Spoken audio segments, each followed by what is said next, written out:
Hey, this is Aaron with Faith to Walk Ministries, and a little message for churches that are looking to fill positions of pastor or minister in your churches. I want to encourage you not to have a requirement so high that you education yourself out of a pastor. Now, what do I mean by that? There's a lot of churches that look at the giftings as pastor only by what degree they have. Bachelor degree, master's degree, seminary degree, doctorate degree. It doesn't matter what degree, but they position themselves so high and it can cause some problems. Let me explain to what I'm talking about. One of the problems it can create is you could be limiting your choices of who is going to apply for your church. For instance, first of all, if you have a church that's a bivocational church, doesn't pay very much. Maybe they have to find another job. Maybe that job is to work in a nearby factory or something. But you want somebody with a doctorate degree or a master's seminary degree. Realize that that person probably has a lot of student loans, a lot. And there's a couple problems with that situation. One is they're not going to apply for your church because they can't afford it. Or if they're working in a factory, here they are going to be working in a factory thinking, I'm working in a factory, barely make it, I have these student loans, and I can't do this. And so a lot of churches, when they have, once again, cannot pay a lot or need a bivocational pastor, you are looking for somebody who has a master's degree or higher. Once again, problems with that is they can't afford to take your church. And another thing is they're going to be looking for churches that are bigger, full-time, pays a lot more money so they can not only pay for their college loans, but also to be able to raise a family because they're at that age that they are raising family. So you're going to be taking yourself right out of there. Now, another thing to be thinking about is a very high degree does not necessarily relate to a gifted, anointed, and called pastor. There are some pastors out there that are so gifted and anointed, haven't been to college. Maybe they've had some ministerial training in some school or institute, or maybe they have associates or a bachelor's degree, but they don't have a high degree as you're wanting. But the thing is, don't look down at that because they might be very gifted, very called, very anointed, have a pastor's heart, a compassion to be a pastor. Because you can have a doctorate and have none of that and be an awful pastor. So just the degree does not necessarily relate to being a great pastor candidate. And so you got to look at that as well. And if you think about this, in the Bible days, Jesus did not get to go to the Pharisaical school and where he was highly trained. And neither did the disciples.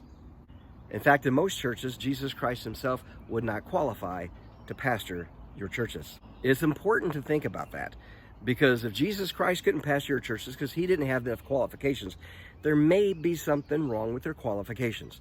You need to get with your boards. You need to get with your pulpit committees and discuss what truly are you looking for.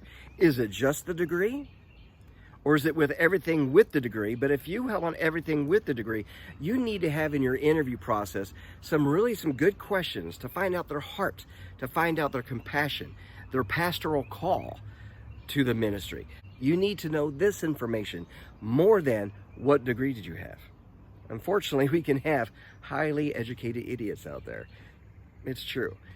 But the thing is, don't set your education so high that you're educating yourself right out of a good pastor. In fact, I want to bring your attention to Acts chapter 4, verse 13. Many people don't even know this passage exists.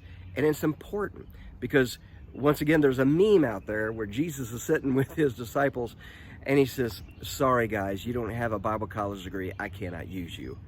Said Jesus never. And so that's important because he looks at the heart. But Acts chapter 4, verse 13. Now when they saw the boldness of Peter and John and perceived that they were unlearned and ignorant men or uneducated. See, once again, in most churches, Peter and John could not be the pastor. They are not qualified. Listen what it says. They marveled and they took knowledge of them that they had been with Jesus. You know, you could have somebody with a doctorate and their devotional life is nothing. Their closeness with Jesus is maybe just a little bit above saved. Degree is a good thing to have as long as it's mixed with that heart. But here's the important thing. You want a pastor. You want ministers in your church that you can take knowledge of them, that they have been with Jesus, that they have that close relationship with Jesus Christ. And that is the most important thing, most important qualification for a pastor or minister in your church. So this is just a short message just to let you know, don't qualify yourself out of a pastor. I have seen before little bitty churches. They might run 15, 20, 30 people, and they can't pay them full time. They have to work another job. But by George, you better have a doctorate. Seriously. Seriously. Do you think that person who has a doctorate is going to apply for such a church? You're wanting all of this great stuff for a little bitty reward for that pastor. They're the ones supposed to take the sacrifice to serve your church. And so all I'm saying is meet this with some common sense. And the most important thing is not the degree, is to make sure they have been with Jesus. Hey, thanks for watching.